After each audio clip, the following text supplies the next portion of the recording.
Hello అండి, welcome to Madhu lessons.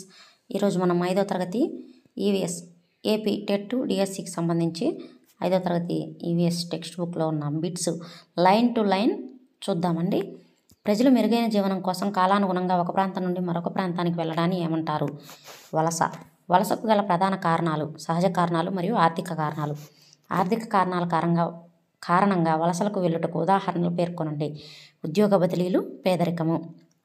సహజ కారణాలుగా వలసకు కారణాలను రెండింటి పేర్కొనండి.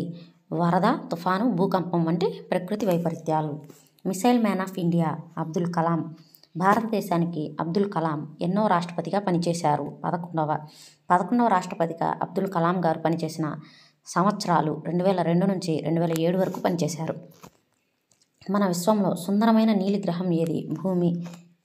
మనం నివసిస్తున్న భూమి రోజుకు రోజు వేడెక్కడాన్ని ఏమని పిలుస్తారు? Global warming. భూమికి ఊపిరితిత్తుల లాంటివి ఏమిటి? అడవులు. సకల జీవరాశులకు ప్రాథమిక ఆహార వనరు ఏమిటి? సకల జీవరాశులకు ప్రాథమిక ఆహార వనరు మొక్కలు. గ్రేటా థన్బర్గ్ అనే పర్యావరణ కార్యకర్త ఏ దేశానికి చెందినవారు? స్వీడన్. చిప్కో అంటే హద్దుకోవటం. నూలు దారాలు ఏ మొక్క నుంచి సేకరిస్తారు? పత్తి. భారతదేశ వాతావరణానికి అనుకూలమైన వస్త్రాలు నూలు వస్త్రాలు. అవిసె మొక్క నుంచి తయారు చేసే దుస్తులు లెనిన్ దుస్తులు. పట్టుపురుగు తినే ఆకు మల్బరీ ఆకు. పట్టుపురుగు జీవిత చరిత్రలో గొంగలి పురుగు తర్వాత దశ ఏమిటి? కకూన్. ఉన్ని మనకు ఎక్కడ నుంచి లభిస్తుంది? గొర్రె బొచ్చు నుంచి లభిస్తుంది. సింథటిక్ వస్త్రాలకు ఉదాహరణ పాలిస్టర్, టెర్లిన్, రేయాన్, నైలాన్. ఇవన్నీ సింథటిక్ వస్త్రాలు. దేని కారణంగా మనం గొట్టాలతో పండ్ల రసాలను తాగగలుగుతున్నాం? గాలి ఒత్తిడి కారణంగా. ఇక్కడ గొట్టాలు అంటే స్ట్రాలు. గాలి మరల ద్వారా ఉత్పత్తి అయ్యే విద్యుత్ పవన విద్యుత్. ఒక ప్రాంతంలో ఉష్ణోగ్రత, వర్షపాతం, తేమ మొదలగున వాటిని ఏమంటారు? ఉష్ణోగ్రత. వీటన్నింటినీ ఏమంటారు? వాతావరణం అంటారు. తేలికపాటి పవనాన్ని ఏమని పిలుస్తారు? బ్రీజ్. బలమైన పవనాన్ని ఏమని పిలుస్తారు? గేల్. ఎముకల చట్రాన్ని ఏమని పిలుస్తారు? అస్థిపంజరం. మానవ శరీరంలో ఎముకల సంఖ్య 206. శరీరానికి ఆకారాన్ని ఇచ్చేది అస్థిపంజర వ్యవస్థ. శరీరానికి ఆధారాన్ని ఇచ్చేది కండర వ్యవస్థ. కపాలం దేనిని రక్షిస్తుంది? పుర్రెను. ఊపిరితిత్తులను, గుండెను రక్షించేది ఏది? ఉరఃపంజరం, అదే పక్కటెముకలు. మన శరీరాన్ని నిటారుగా ఉండేటట్లు చేసేది వెన్నెముక. పిన్న అనగా బాహ్య చెవి. ముక్కు చివరి భాగం ఏ ఎముకతో నిర్మితమై ఉంది? మృదులాస్థి. సంక్లిష్టమైన ఆహార పదార్థాలు జీర్ణ రసాల సహాయంతో సరళ ఆహార పదార్థాలుగా మారడాన్ని ఏమంటారు? జీర్ణక్రియ. ఆహారం పూర్తిగా ఎక్కడ జీర్ణమవుతుంది? చిన్నపేగులో. చిన్నపేగు పొడవు 6 మీటర్లు. మనం గాలి పీల్చడాన్ని ఏమంటాం? ఉచ్ఛ్వాసం. మనం గాలిని వదలడాన్ని ఏమంటాం? నిశ్వాసం. కణంలోని ఆహార పదార్థాలను విచ్ఛిన్నం చేసి శక్తిని విడుదల చేయటంలో సహాయపడేది ఆక్సిజన్. ఊపిరితిత్తులు ఎప్పుడు వ్యాకోచిస్తాయి? ఉచ్ఛ్వాస సమయంలో. ఊపిరితిత్తులు ఎప్పుడు సంకోచిస్తాయి? నిశ్వాస సమయంలో. రక్త ప్రసరణ వ్యవస్థలో భాగాలు రక్తం, రక్తనాళాలు, గుండె. పుప్పుస ధమనిలో ఉండే రక్తం ఏది? చెడు రక్తం. పుప్పుస సిరలో ఉండే రక్తం మంచి రక్తం. శరీర భాగాల నుండి గుండెకు రక్తాన్ని మోసే రక్తనాళాలు ఏవి? చూడండి, శరీర భాగాల నుంచి గుండెకు రక్తాన్ని మోసే రక్తనాళాలు సిరలు. ఆక్సిజన్ మరియు పోషకాలను శరీర భాగాలకు సరఫరా చేసేది రక్తం. మన శరీర ఉష్ణోగ్రతను నియంత్రించేది రక్తం. గుండెలోని పై గదులు కర్ణికలు, గుండెలోని కింద గదులు జఠరికలు. అలాగే గుండెలో ఉండే పెద్ద గదులు కూడా జఠరికలే. గుండెలో ఉండే చిన్న గదులు మరియు పై గదులు కర్ణికలు.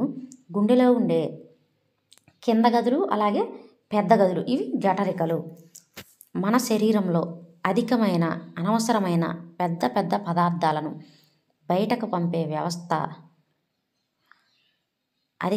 అనవసరమైన పదార్థాలను బయటకు వ్యర్థ. ఇక్కడ పెద్ద అని పడిందని ప్రింటింగ్ మిస్టేక్. వ్యర్థ పదార్థాలను బయటకు పంపే వ్యవస్థ విసర్జక వ్యవస్థ. రక్తం ఎరుపు రంగులో కనిపించడానికి కారణం హిమోగ్లోబిన్. ఆంధ్రప్రదేశ్ ప్రభుత్వం మధ్యాహ్న భోజన పథకంలో పిల్లలకు హిమోగ్లోబిన్ పెంచడానికి సరఫరా చేసేది ఏమిటి? పల్లి చిక్కీలు. రక్తాన్ని వడగట్టి రక్తంలోని మలినాలను తొలగించేది మూత్రపిండాలు. మన శరీరంలో అతిపెద్ద విసర్జక అవయవం చర్మం. మన శరీరంలో వ్యర్థాలను తొలగించడానికి ఉపయోగపడే ఆహార పదార్థాలు ఏంటంటే నీరు, పీచు పదార్థాలు. చర్మంలో చెమట వేటి ద్వారా బయటకు వస్తుంది? స్వేద రంధ్రాల ద్వారా. గ్రామాలు, పట్టణాలు, నగరాల్లో ఉండే ప్రభుత్వం, స్థానిక ప్రభుత్వం. గ్రామ పంచాయతీ సభ్యులకు ఉండవలసిన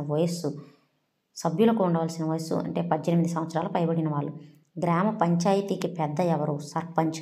గ్రామ పంచాయతీ సభ్యులను ఎన్నుకునేది ఎవరు? గ్రామంలోని ఓటర్లు. గ్రామ పంచాయతీ సర్పంచ్ పదవీ కాలం 5 సంవత్సరాలు.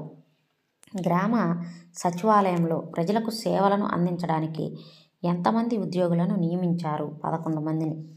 మన రాష్ట్రంలోని మండలాల సంఖ్య 679.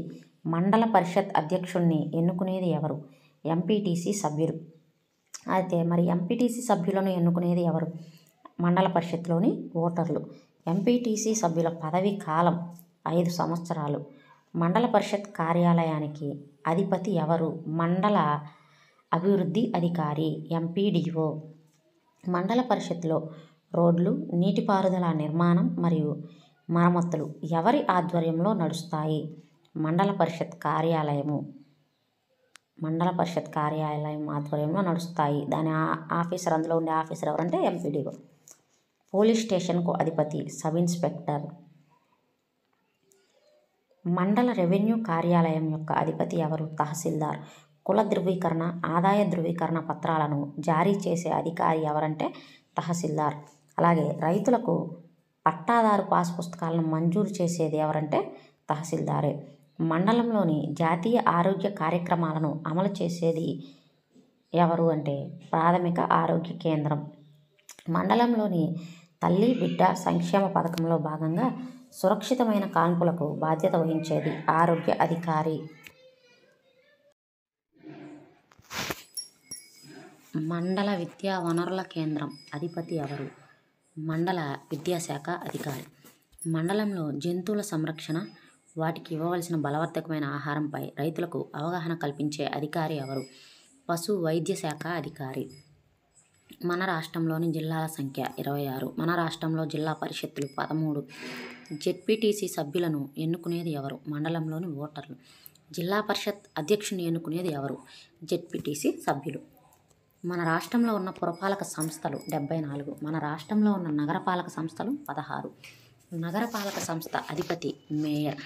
పురపాలక సంస్థ అధిపతి చైర్పర్సన్. భారతదేశ రాజ్యాంగ అధిపతి ఎవరు? రాష్ట్రపతి. కేంద్ర ప్రభుత్వానికి నాయకుడు ప్రధానమంత్రి. ఈ బిట్సే మనం కన్ఫ్యూజ్ అయ్యేది, ఎక్కువ కన్ఫ్యూజ్ చేయడానికి కారణమయ్యేది ఈ బిట్సే, ఇలాంటి బిట్సే.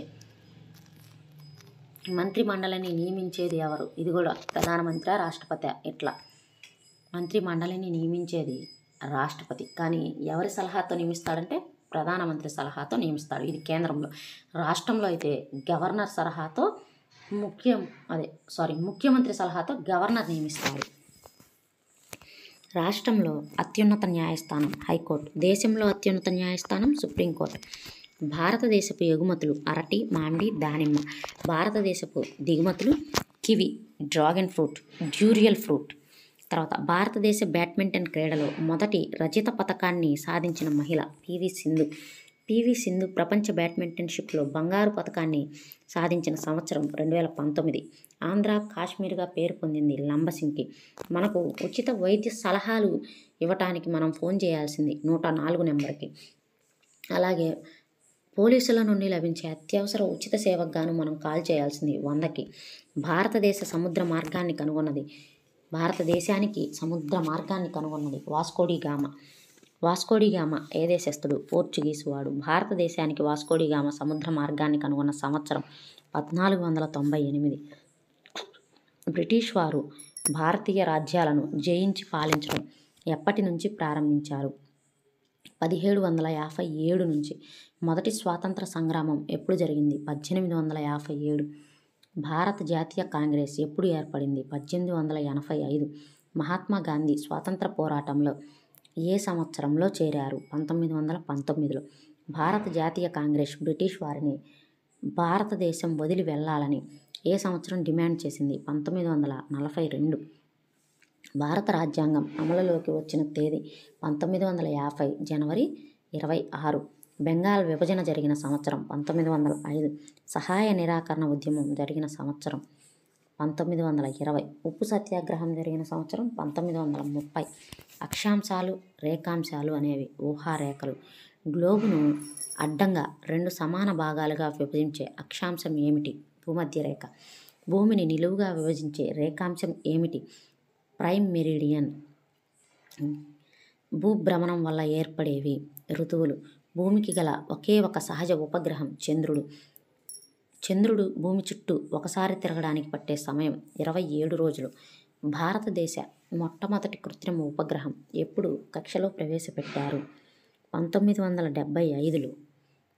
ఆ ఉపగ్రహం పేరేంటంటే ఆర్యభట్ట. చంద్రయాన్ 2 కృత్రిమ ఉపగ్రహాన్ని ఎప్పుడు ప్రయోగించారు?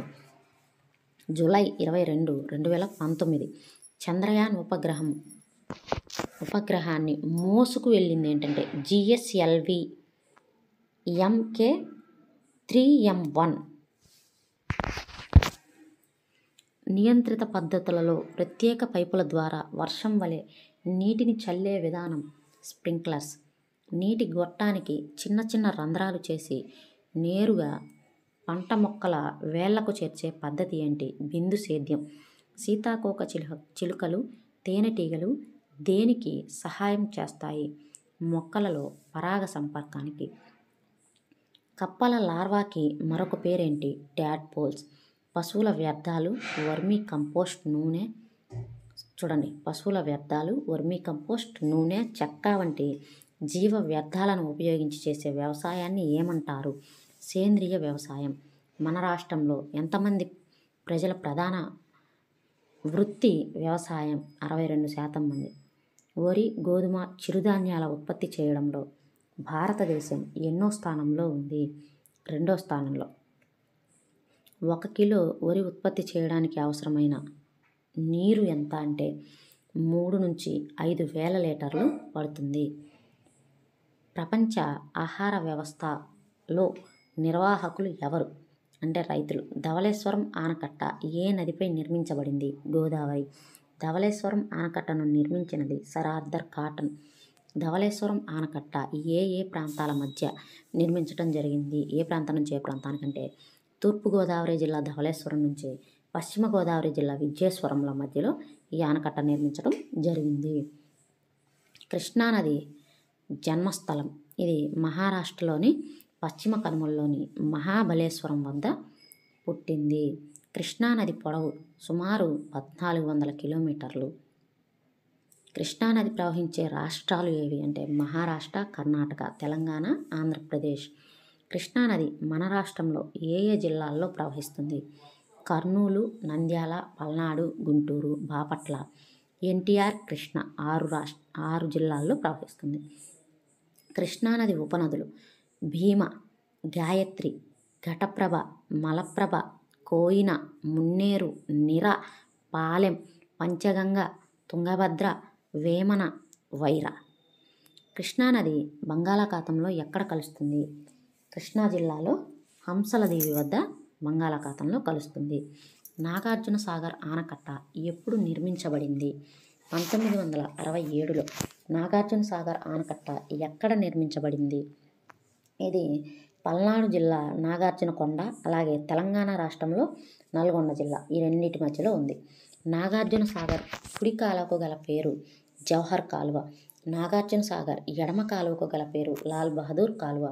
నాగార్జున సాగర్ కుడి కాలువ ఏ రాష్ట్రాన్ని, అలాగే ఎడమ కాలువ ఏ రాష్ట్రాన్ని సస్యశ్యామలం చేస్తుంది? నాగార్జున సాగర్ కుడి కాలువ ఆంధ్రప్రదేశ్ని, అలాగే ఎడమ కాలువ తెలంగాణని సస్యశ్యామలం చేస్తుంది. ప్రకాశం బ్యారేజీ ఎప్పుడు ప్రారంభించారు? 1957లో. టంగుటూరి ప్రకాశం పంతులు గారు ప్రారంభించారు. ప్రకాశం బ్యారేజీ పొడవు 1.2 కిలోమీటర్లు. కర్నూలు నగరానికి తుంగభద్ర నది వలన వరద ఏ సంవత్సరం వచ్చింది? 2009లో. ప్రకాశం బ్యారేజీ ఏ జిల్లాల మధ్య నిర్మించారు? కృష్ణా, గుంటూరు. ఆంధ్ర రాష్ట్రానికి మొదటి ముఖ్యమంత్రి ఎవరు? ఆంధ్ర రాష్ట్రానికి మొదటి ముఖ్యమంత్రి టంగుటూరి ప్రకాశం పంతులు గారు. ఇది 5వ తరగతి ఈవీఎస్లో అన్ని టెక్స్ట్ బుక్లో line to line bits semester 1 semester 2 రెండింటికి సంబంధించినవి చేశాను. అలాగే విక్రమ్ డీల్స్ అని వాట్సాప్ ఛానల్ ఒకటి స్టార్ట్ చేశాను. దాంట్లో మనకి టెట్కి డిఎస్సికి వాటికి సంబంధించిన బుక్స్ ఆన్లైన్ ఆర్ట్ డీల్స్ అవన్నీ షేర్ చేస్తూ ఉంటాను. అవసరమైతే ఫాలో అవ్వండి. Thank you for watching. Video నచ్చినట్టయితే లైక్ చేయండి, షేర్ చేయండి, అలాగే మన ఛానల్ని సబ్స్క్రైబ్ చేసుకోండి.